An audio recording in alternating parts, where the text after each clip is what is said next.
Stephanie Toddy, and I'd like to welcome everyone to our webinar today entitled Student Stories: How Real-Time Performance Data Can Help Students at Different Levels of Academic Performance, presented by Mr. Eric Ermie, Director of Client Solutions here at ExamSoft and formerly Program Manager for Assessment and Evaluation at The Ohio State University College of Medicine. Before we begin, just a couple of housekeeping items. If you have specific questions throughout the presentation, we encourage everyone to type them through the questions feature of the webinar at any time. It should be on the right-hand side of your screen in the GoToWebinar control panel. We will have a chance to answer all questions at the conclusion of the webinar. Also, at the conclusion of the webinar, you should have a quick survey pop up for you. We encourage everyone to fill that out if possible. It's only 5 questions, and we do this so that we can continue to provide relevant content at all of our presentations. We'd like to let everyone know that we'll have an upcoming webinar entitled "The Value Add of Outcome Measures: Processes and Tools Used for Assessing Student Course Module and Program Effectiveness," hosted by Dr. Gregory Hawkins, Executive Director for Academic Effectiveness, Assessment, and Accreditation from the University of South Carolina School of Medicine, Greenville. To register for this webinar or any of our other upcoming presentations, please visit us at learn.examsoft.com/resources. I know that's a mouthful.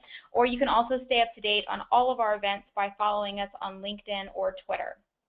And because I know everyone will ask, yes, this presentation is being recorded, and we will send out the link to that recording as well as a PDF copy of the slide deck within the next couple of days. Please feel free to share that with any of your peers or colleagues. With that, I'm going to go ahead and turn everything over to Eric. Thank you so much for attending, and please enjoy the webinar.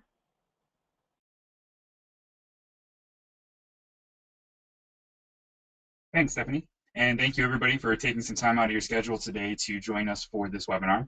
I'm going to take us through what it looked like to really put some of this student perspective or student data into perspective for our students and work with them in doing some individualized performance feedback and some intervention with students. And I've taken 3 examples from when I was at Ohio State of different students who were in different areas of kind of their academic life and how we were able to use these reports and this data to help direct each of them. So as we get started, the first thing, though, I want to take a couple of minutes and just spend it on identifying the feedback and where to start, and some different suggestions I have as you try to identify what's going to be the best feedback for your students, and I'll show you what I used, and then I'll take you through the 3 different student stories. So where to start can, especially when you're trying to figure out what's going to be valuable and what's going to really have the most impact for your students, is a really tough question sometimes. There's a lot of possibilities. Developing a category system for your questions to enable the types of reporting and feedback that you're going to need and that's going to really benefit your students, you're going to have to take a look at what's unique about your curriculum. Maybe if you have a board exam, and I obviously come from the medical world where we had some very important board exams, so if you're in the health sciences or somewhere that has some sort of licensure exam, those things can be a great place to start looking. But anything that's unique about your curriculum, whether it's topics or competencies or threads or subjects that are through your curriculum that are integrated, that aren't part of their own course anymore, or whether it's board topic areas and things along those lines. It's not a foolproof way to develop your category scheme, but you've got to start somewhere, and this will kind of give you a little bit of a peek. Some of the things that we started to focus in on were question types and styles, as far as maybe there's a board style question versus not, and the student's performance may differ when it comes to those things. That's a nice area to take a quick look and an easy thing to categorize with questions. In addition, taking a look at the cognitive domain distribution of your questions compared to licensure exams. A lot of times licensure exams have a, all kind of application evaluation level style question versus your curriculums, which may have a large components that are more knowledge and fact-based as well. The tagging with different subject areas from the license exams kind of gives you a dual purpose, and that for us was that we could give our students feedback on the licensure exam subject areas which were integrated in our curriculum, so it was able to pull out a longitudinal performance for them in a subject that didn't have its own course and performance anymore. But also it gives them a nice guide for preparing for those board exams going forward and things like that, and I'll show you how we use some of those reports to do that. But whatever you do, it's important to have a little bit of uniformity there. So you're going to want to make sure that you get your faculty and your administration on the same page with what really is important to track. And there could be some different things for different groups. Your administration may need one thing and your faculty may need another, and your students, for the best feedback for them, might be something else. So if you're interested in more about how to set up a category system or some best practices for that, we have a lot of different wonderful client ambassadors who have done different webinars on that. I've also done some webinars about how I put together mine, a much more extensive version than the quick overview I've given just here, and all those recordings are available. So if you're kind of at the stage of this where you want to see how these reports are used and these stories that I'm about to tell you, but you haven't laid the groundwork for that yet, and you'd like some additional information, we have that available. The way we tried to make it simple, and this is the categorization scheme we used, was we developed a quick grid so that as faculty were categorizing questions, they would go through and basically they had to pick one from each of these sections. Now, not all of these things were necessarily used on every report, and certain constituencies, the students, the faculty, the administration, cared more about different areas of this. So for the kind of the purposes of today's discussion, the ones we're going to focus in on the most are the question type, which we actually combined sort of with a Bloom's taxonomy or a modified Bloom's taxonomy, so that we had both of those into one kind of category area, and that's here with the question types, the recall of factual knowledge, interpretation and analysis of information, and then two different types of vignette style questions. One that was more of a basic science question that was just wrapped in a scenario type question rather than a true clinical science vignette that had critical thinking and clinical reasoning applied to it. The general area was something that mirrors a lot of the way the board study guides are set up, and we found to be a valuable area for us, and that was the normal processes versus abnormal processes of the body, as well as therapeutics and gender, ethnic, and behavioral considerations. Now, once I get into the stories, you'll see how it doesn't really matter what the categories are. You've just got to identify the ones that work for you. So if you're not a med school or a health sciences school on the call today, I promise there definitely is some relevance to the way we use these different reports with the different students. It's really just going to be a matter of identifying the things that are the most important and that are going to give valuable feedback to your students. So this is an example of how we did that, but you'll have to come up with kind of your own examples. So the three real types of students that we're going to focus on today are the underperforming student, the average student, and the high-performing student. And each of them have their own growth points. The underperforming student is one that I think we're all familiar with, and that most in academia feel like that's what they spend their most time on. The students who are failing to achieve minimal competency, students who are at risk of failing out that aren't meeting the standards that have been set. But I feel like the other two groups get neglected a lot, and this is where having this type of report made for you by our system can really help, because you can provide the type of insight and feedback to the other two groups of students that maybe you wouldn't have the time to do normally. And with the average group of students, for a lot of them, they really don't want to be in that average group. They really strive to be at the highest performing level, and they want to be maximizing their potential, but there's some pitfalls in there for them. And just because they're achieving at an 80, 85%, whatever it might be, doesn't mean that there's not areas that they can grow, and that there's some valuable insights to their performance that with just a couple of tweaks, these students can easily make that jump of the gap and get up to that high performing area. And the last group is the high-performing students, and in reality, they get probably the least attention, at least when it comes to feedback and counseling and tutoring and things along those lines. But a lot of times they don't need some of those things, like the counseling and the tutoring.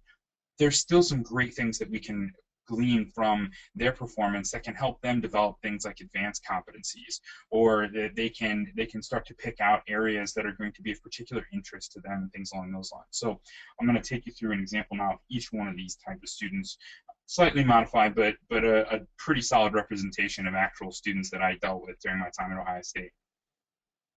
This is an example of the longitudinal analysis report. I'll show you actually our brand new version of this that the students have now that has just come out recently at the end of the presentation. But back when I was doing this, this is what the report looked like. We had to generate it. So we're looking at a student here who is struggling.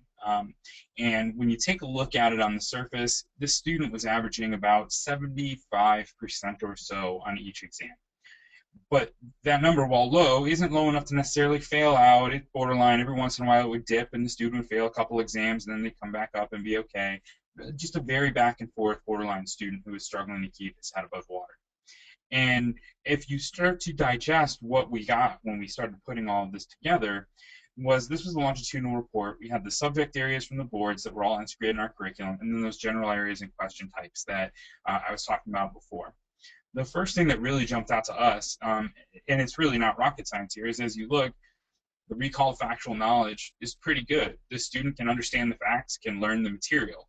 But when you start to look at interpretation analysis of information, these are usually histology type things or data analysis where maybe data is provided and they have to interpret test results or something to answer the question, it dips a little bit. And then when you see them get into those basic science vignette questions where you've got maybe an anatomy question about what bone is in the arm wrapped up around a scenario of a student who breaks their arm and goes to the ER, et cetera, the performance dips even a little bit more, and it's now, our passing threshold was 70, so it's now below that passing threshold.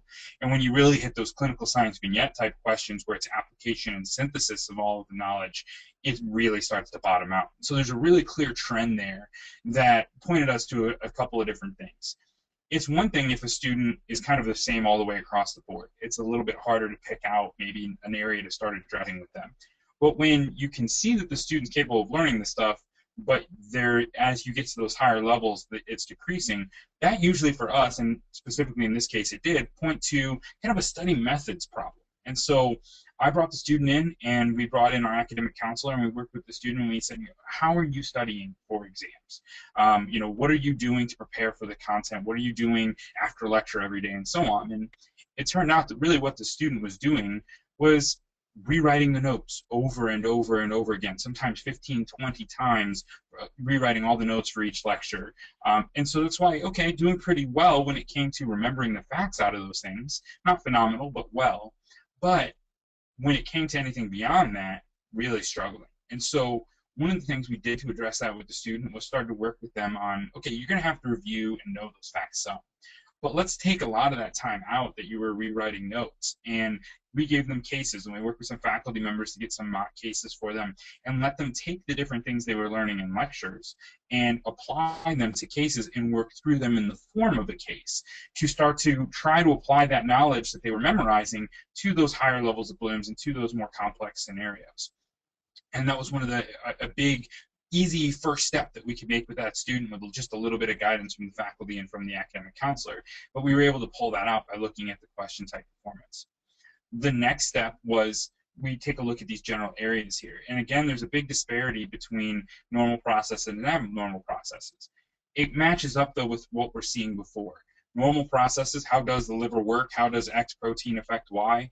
Those sorts of things the student was doing okay with. But when it became to the abnormal things, something that wasn't functioning correctly, diseases, issues, a patient that presents with abnormal symptoms for a common illness, those sorts of things the student couldn't really handle. And it was because he was focusing so much on how everything worked and wasn't getting to those application type things. So we were able to kind of tie those things together to feel pretty sure about the direction we were sending the student. The other aspect, as we begin to look down through here through the different subject areas, was some of the more basic things, your things that students might be a little bit more familiar with as they come in from undergrad, whether it's behavioral science or biochemistry, doing okay with those. Biostats and epidemiology, general principles of health and disease anatomy. Everybody has to take anatomy before coming to med school at this point. So those things were okay, but when you start to really look at those clinical areas, cardiovascular system, very low. Gastrointestinal system, very low. You look down here at the bottom, the renal urinary system, reproductive endocrine systems, all these more clinical areas were considerably lower areas of performance. So it really tied together kind of one step at a time here through interpreting this student's performance to say what was wrong, how we needed to fix it, and what we could do about it. Now, I'd love to say that this student turned into a 99% A+ student after this. He didn't. But he definitely improved his performance. We were able to get all of these numbers above 70%. And at this point, when we took this kind of snapshot of the student performance using the longitudinal analysis, there was no way that the student was on any sort of trajectory to pass the boards. But by the time we were able to sit down with them, alter study methods, get him some review, change the way he was approaching these things and give him some time to go relearn it, the student was able to effectively increase his performance to a point where he passed the boards quite easily.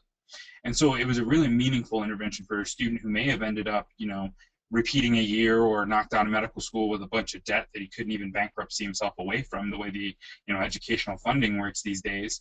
But yet instead, he was able to get through on the first try, didn't fail the board exams at all, and is now moved on to be a more successful student. So the second student is kind of more of that average student I was talking about. And this person came to us really frustrated, and actually initially came to a boss of mine who was our program director and said, I don't get it. I am working so hard. I feel like I know this stuff. I just don't understand why I can't do better, why I'm struggling. And so she hadn't really been paying at that point too much attention to her different reports because, she always scored in the high 80s, low 90s on things, mid 80s. And so she didn't really find too much there. But as we sat down with this student again and started to go through things, a couple of things really jumped out to us. One was that the basic science vignette area was way out of line with the clinical science vignette. And that normally, you would see kind of what we saw in the first student, doing pretty well on recall, and it goes down as you go. But in this case, the student was doing very well when it came to clinical science vignettes, but the basic science vignettes were tripping her up. And as we took a look through kind of the subject areas, it didn't make sense. And the kind of an offhand comment that she made to us was that she was an undergrad biochemistry major. She doesn't understand why she's doing so poorly in biochemistry. And that we started digging into it a little bit and went through her reports with her and tried to start to piece things together. And what we found was, because she had majored in biochemistry, she was used to kind of an undergraduate mindset when it came to biochemistry, and she wasn't making a very good transition to how biochemistry was integrated with the medical curriculum, because biochemistry isn't a course in our curriculum. It was a thread that ran through a lot of the curriculum. And so she wasn't able to really identify and apply correctly, her biochemistry knowledge to the cardiovascular unit, to the GI unit, etc., as she went through all the different organ system-based blocks that we had. So we noticed that a lot of our biochemistry questions were part of the basic science vignette, where we would put together a vignette-style question that was really just, at the heart of it, asking a pretty simple biochemistry question, but we surrounded it in a bunch of case facts, and she was getting too distracted and running down trails on the different aspects of the case that we put around it, and really not identifying that at the heart of it, it was a biochemistry question, and that she was missing how the biochemistry fit into some of her blocks as she went through the curriculum. So again, this was a student who, just a slight tweak, not a lot of change necessary. There was just a couple of things that were tripping them up. But because it was a subject area and a style of question that was present in every block and longitudinally throughout our curriculum, it was just bringing her down enough that it was inhibiting her from moving forward and really reaching that next level of performance that she wanted.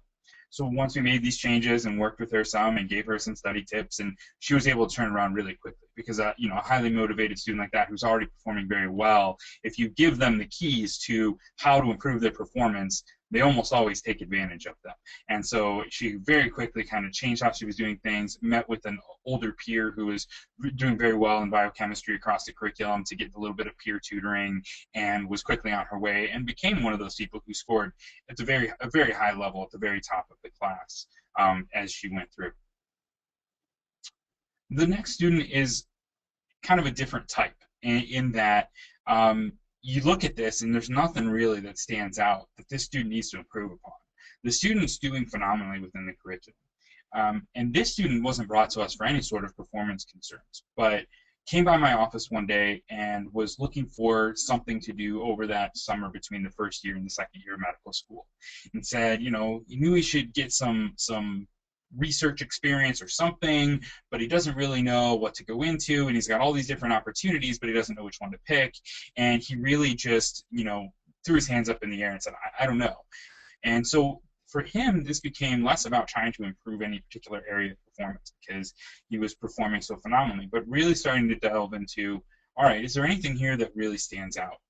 And one of the things that really stood out to me, mainly because it's one of the areas where we had the most questions, since in year one we have a heavy set of neuro during that first year. There was 328 questions in neurology or nervous system, special senses, etc. during his first year of medical school. he got 98% of them right. Now, I know a lot of these numbers are really good, but to get 98% of 300 and some questions right really just jumped out to me. So, amongst our conversation, we started looking through here to say, and I said, do you have any sort of background in this or whatever? And it turns out he had some undergrad experience with neurology and done some research there before. And he said, he just really got into that unit because it was an interest of his before, and that's why he performed so well. And why he didn't really put together his performing so well in an area he was very interested in, but he didn't. And so one of our deans, our associate dean, happened to be a neurologist who had some great connections with different research labs going on around campus. And so we talked to him about getting some advanced competency experience, going into those labs and doing some research, doing some shadowing on some different rotations that normally meant 3 students would go on. But because this student clearly had such an aptitude, and there was something that really stuck out as both an interest and a motivator and an area of really, really high performance, we tried to put that together, and we came up with kind of an educational elective and research project thing for him that allowed us to take his high performance and turn it into a unique experience for him and make it a more individualized educational experience for him as a result of this. Versus, had he just been some other student who was in the top 10% of our class without any sort of, guidance, he would have been fine and he would have still performed well. But we were able to make his educational experience a little bit better and give him some experiences that when he went on to try to apply to residency and so on, would be available to him and would make him a little bit unique when he went to do those things.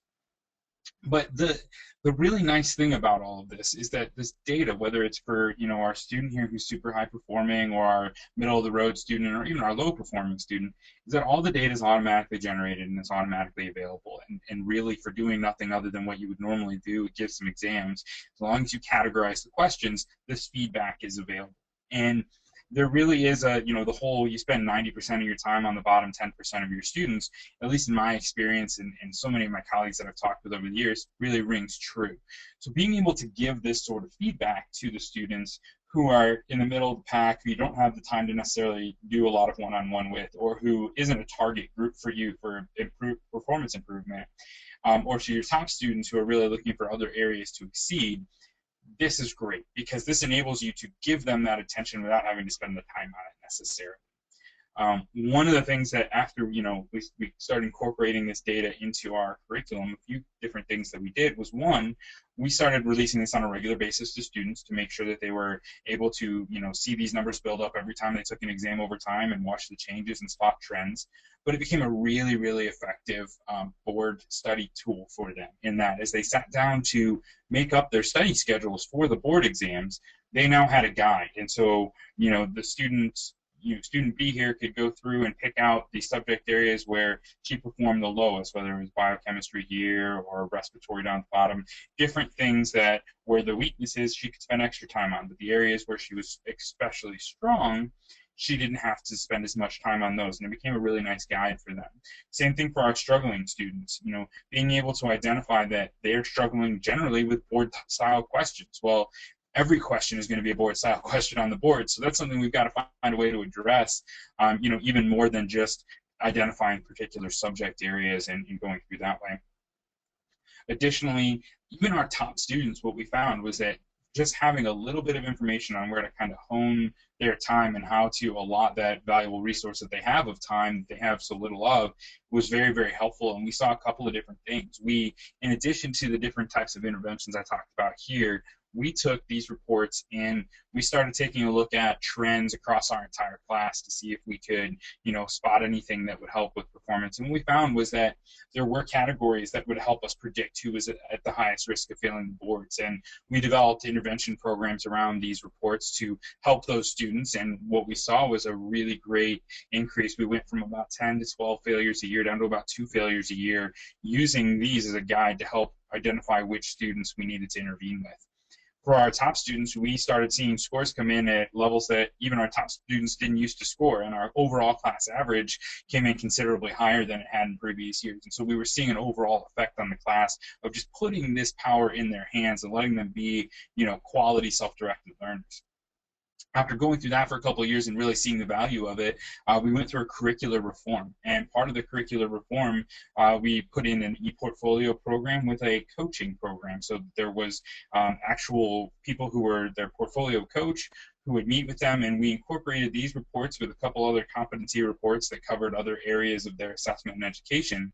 But this became something that we felt like was so valuable that at the end of every block, there was a day set aside where every single student had a half-hour meeting with their coach, and they sat down with their coach to go through these reports and learn from them and see where their performance was struggling, where their performance was doing great, what they could do, make plans on how to improve, or how to stay on track if they were already doing really, really well. And these became one of the core focuses of how we provided information to our portfolio coaches to help our students interpret their performance and help them make sure they understood all the different data that they had available to them. Now, what I've showed you with these reports is we would get all this data from ExamSoft and we'd make these reports with it. Since I left Ohio State, they made a great thing that actually enables you to do this without having to create the reports yourself. And that's this, and that's our student longitudinal performance analysis. So the students have a portal that they can log into, and with their student portal, they log in, they can take a look at exam by exam performance and performance reports and reports about how they performed on each exam. And in addition, they can run that longitudinal analysis like I was showing on those previous reports themselves. So they can choose a date range, they can choose which courses that they were in during that date range that they want to include in this analysis, and then drop down to the assessments. So maybe they want only all their final exams, or maybe they want everything, all their quizzes, midterms, finals, whatever it might be. But this live updates for the students now. So instead of you creating a report to them, all they have to do after each exam is log in, and all these sliders will automatically update. It'll give them that comparison to the class average. So they really know, is this somewhere where I'm pretty much in line with everybody else, or this is something where I'm really lagging behind and I need to work on that. They can spot their own trends and they can interpret their own thing, and they've got this data available to them 24/7 in a live context. So faculty obviously still have access to this as well, but this module right here that you're seeing is specifically designed for the students to enable their performance. And what we have found as we talk to clients since we released this is that a lot of students will, as they hit those intervention milestones and they need some help and they're struggling, that then they take this tool and they start looking at, okay, let me see how I've done since I changed my study method. I'm not rewriting my notes over and over and over again anymore. I'm actually studying on a case-based or an integrative way. So let me take a look, is what I'm doing working, so they can look at the performance since the change on, or maybe there's maybe they know that they don't particularly study that much for quizzes, but for their finals they're obviously putting in the real effort, so they want to take their quizzes out of their performance analysis to see how they're doing by the end of each unit and things like that. So there's a lot of flexibility built in for them, and they can export this and save it in PDF and Excel and whatever else. So if they want to take snapshots in time, they absolutely can. But we've tried to take that extra step of putting even more of that power into their hands as we give more and more data to students to help them be better self-directed learners. So where do we fit in? I've talked a little bit and kind of a lot of it about how we fit into this whole thing, but a couple of things to just point out. If you're on the webinar today and you're not already a client of ours, we allow for unlimited categorization of questions within an exam, so that you can put as many categories on there as you want to make sure that you're hitting all the data needs of both your administration, your faculty, and your students. We allow flexibility within all that reporting so that each of those constituencies can really get what they need and what is important to them. These post-exam reports that we have available to students are personalized and they're instantly available. As long as you categorize the questions, the second you're done, there's a release button and you can give them a report that breaks down their performance on the exam for every learning outcome, competency, subject area, question type, you name it, whatever you want to put in there as a category, you can, but this will enable you to instantly create post-exam reports for them, as well as that longitudinal analysis of the category performance, both for the faculty, administration, and for the students. You can take a look at that over time and combine performance and categories. As long as you're using the same ones, you can combine performance and categories across multiple exams and quizzes to make sure that your students are really doing well across time. And the last bit is that longitudinal progress dashboard for your students that I was just showing you. So we try to provide the tools you need to really enable the best practices for giving meaningful feedback to students and helping them use it. So with that, I will quit babbling quite so much at you and take any questions you have. Again, you have questions, feel free to put them in the little chat window over here on the side of the screen, and Stephanie will read those off to me in just a moment here, and I'll answer any questions that you have. Great, thank you so much, Eric. Really nice presentation. As Eric said, this is your chance to ask questions in our Q&A session.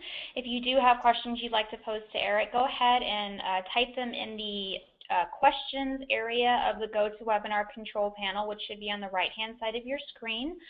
We've got a couple of minutes to go ahead and take questions, and as I said earlier, if you are wondering whether or not the webinar will be available for later consumption, it is being recorded, and we'll send that out in the next couple of days along with a copy of the presentation deck for you to use or share as you would like. Looks like we already have a couple of questions in, so I'm just going to go ahead and jump right in. First question, Eric, is who, staff or administration-wise, has access to these reports? One of the things that we did, and it's really up to you, I mean, there's permissions within the software to give certain people access and not certain people access, but one of the things we really did to, I think, maximize the usage of this information and data was we gave access to these to all of our tutors, not student tutors, but all the faculty tutors that we had and faculty tutor teams, as well as our academic and personal counselors who worked with our students, and obviously the deans, the administration program directors, and people like that. But by giving that access out to all those different people, what was really valuable was that when people came in for that faculty contact time and they got a faculty tutor or they were working with the academic counselor, the tutor or counselor or faculty member, whoever it was that was sitting down with them, had this information in advance. And so they would look at their schedule and see who was coming that day and who had appointments with them, and they'd pull up the performance reports of all the students who were coming to see them so that they would have an idea ahead of time of where that student's strengths and weaknesses were and what they had in mind for helping those students with those things, rather than trying to diagnose that when the student hits the chair in front of them and starts talking. And what we also saw was the students were really notoriously bad self-diagnosers. So frequently we would have someone come in and say, oh, I'm terrible at X, Y, and Z, and this is what I really need help with. And they tutor them for a couple hours a week for several weeks, and the next exam would come around and they'd perform just as poorly. And it was because students weren't really identifying their own weaknesses as well as they could or should. And so by giving that feedback and all access to these things to the counselors and to the tutors, it was really helpful for them to say, actually, you know what, let's spend some time on this. I think this is where you need to look, and here's why, and here's where your performance is telling me, and so on and so forth. So that was really helpful for them. Great, thank you. Next question is there evidence that students use or effectively use report information, and how did they use it, or did you leave that to advisors? So we have both some kind of tangible evidence of how they were used and some anecdotal. The tangible is that when we started releasing all this to the students and giving them just a little bit of overview and instruction on, hey, here's these reports, here's how to use them, we definitely saw an increase in our board performance as a whole, as a program. Additionally, I found some random things that were always very entertaining to me, but the students kind of figured out that, you know, all the exams were on a Friday. And the last thing that I would do before I left for the day on a Friday, after the exam, you know, to rescore and we looked at the stats and all those things, was I would release their post-exam reports to them. So as crafty as they were, they would always designate one or two students to kind of hover around or study at some chairs that were outside my office and basically spy on me. And so that when I left for the day, they would know their reports were released, and it would email the whole class and tell them to go check the reports, their scores would be available, and their breakdowns would be available. On a couple of occasions, I was rushing out the door at the end of the day on a Friday, and I forgot to hit the last button that actually releases them to the students. And I only lived about 2.5 miles from campus. And in my 2.5 mile drive from the campus parking garage to my home, I had 75, 80 emails from students saying, hey, I can't get to my report. They said that you left for the day and my report had been released, and you know, all these things. Can you open up my report? It looks like mine didn't get open, and I hadn't opened anybody, but the students didn't know that. And so my inbox would just explode every single time that I forgot to do that. So it was something I made sure to not forget very often. Additionally, what we saw was that we had a couple of faculty who initially with the categorization process were resistant. They didn't necessarily see the value in it. And so they would refuse, and so there would be no reports at the end for the students.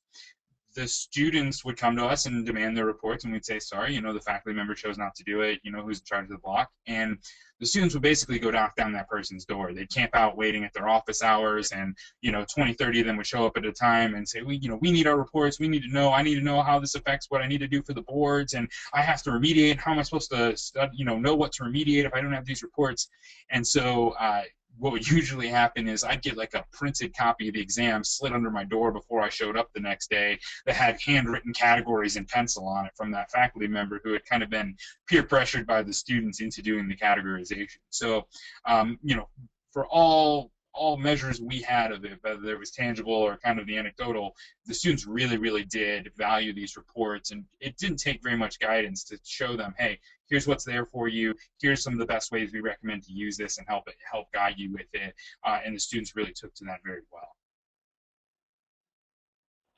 That actually leads in really well to our next question, Eric, which is how did the faculty buy-in for using of reports and a category structure work? For the most part, it was a great reception. There was, like I said, a couple of kind of holdouts to the process for whatever reasons, and we did a couple of different things. The first year we ever did it, I piloted it with our block that always performed the poorest on the boards. And he is a great educator who was ripping his block apart and redoing it every year, trying to get it right and figure out how to increase the student's board performance in his area. And so what he did, I went to him and I said, hey, look, we have this opportunity to try this categorization thing. I think you're the perfect candidate. And he took me up on it. He was the first one. And so within 2 years, we were able to take his block from being the third lowest board scoring area on our breakdown that we received from our student performance on the board exams to the third highest. And that was really, spoke volumes to our faculty members. And the students really took to those reports. Students remediating in his block did considerably better with their remediations than they ever had before. So we had some pretty tangible evidence to go to the rest of the faculty. And so after just piloting it for this one block, the first year we considered categories, by the second year, our program director bought in on the value and mandated it for everyone. And, it took a little bit of time to get that accomplished, but, we made it as simple as possible for them. And really, they said it'd only take them about 90 minutes to do a 100 to 125 question exam to put all the categories on. So, and with all the data they would get back and all the different things it would enable them to have report-wise, so that when they had to go to curriculum committee or whatever else, they would have all this data at their fingertips. Most of them, almost across the board, saw the great value in it and jumped on board very quickly. We actually had some groups jump on board even in the year it wasn't required, and so about half of the blocks did it the first year. It wasn't required, even though just because they wanted to, and then the rest of them came on board the next year, with that one exception who the students had to peer pressure into doing it. But it was very well received by faculty because there's, beyond the student applications I showed today, there's a lot of great applications for this data. Great, thank you. It looks like we've got one more question on here, so we're going to go ahead and do it, and this will be our last call for questions. If you do have a question you'd like to pose to Eric, now is the time to type it in. Last question we have, Eric, is how did your program go about coming up with a category or outcome structure? Was that done on an individual basis by faculty members, or did the program do it as a group? We started, my program director and I came up with the original categorization scheme, and then we brought it before the program as a group and got feedback and made some tweaks to it.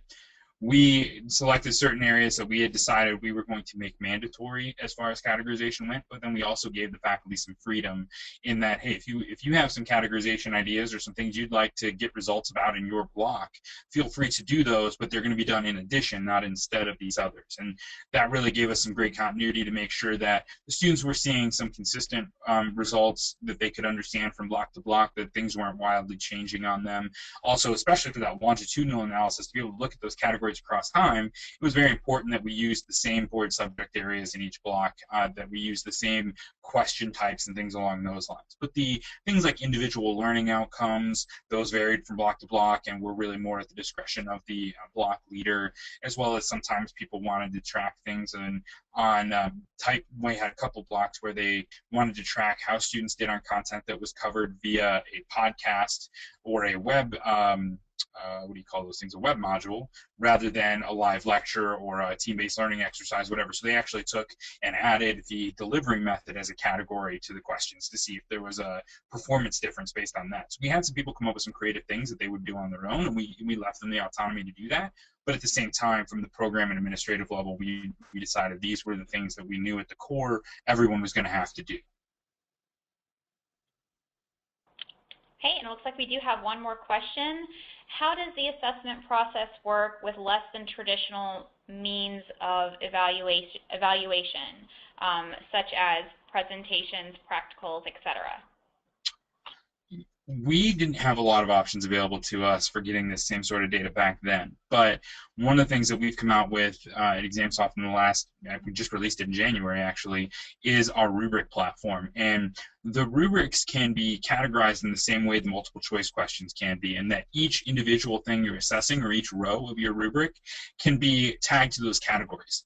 And what that really gives you the freedom to do, and what a lot of our clients are starting to do with it, is now you can take, if there's learning outcomes or competencies or board topics, whatever they might be, that are in your exams, but that are also part of in-class presentations, papers that they have to write, group projects, whatever it might be, you can rate those using our rubrics tool and get that same category data, and then our longitudinal analysis will actually combine that category data with the multiple choice category data. So if learning outcome 2 is on maybe 40 different multiple choice questions along the course of your curriculum, but it's also a part of 3 different rubrics, it will pull the student performance from just the parts of the rubric that pertain to learning outcome 2 and just the questions that pertain to learning outcome 2, and will give you an analysis and a breakdown in these exact same reports and this exact same feedback for your students. So it really opens up kind of a vast realm of possibilities when it comes to giving your students feedback on pretty much any and everything they do within your curriculum. So that's a really powerful thing that when you combine the multiple choice and the rubrics data together, you're getting a really beautiful 360-degree picture of your student and your curricular performance, and it helps your students a lot in making changes and tweaks and improvements as well as your curriculum. Wonderful. Thank you so much, Eric, for your presentation today, and thank you to everyone for being here. We know that you're very busy, and we appreciate you taking time out of your day to come to our presentation and listen to this webinar. Once again, we will be sending out a follow-up email in the next 48 hours that will have a link to the recorded webinar, as well as a copy of the webinar deck that you will be able to share with colleagues or peers. If you have any questions, you can contact Eric directly at the email address listed on your screen right now, or you can contact ExamSoft at info@examsoft.com for any questions that you might have. Again, thanks so much for being here, and we hopefully will see you again online soon in the next coming weeks with our other shows. Thank you.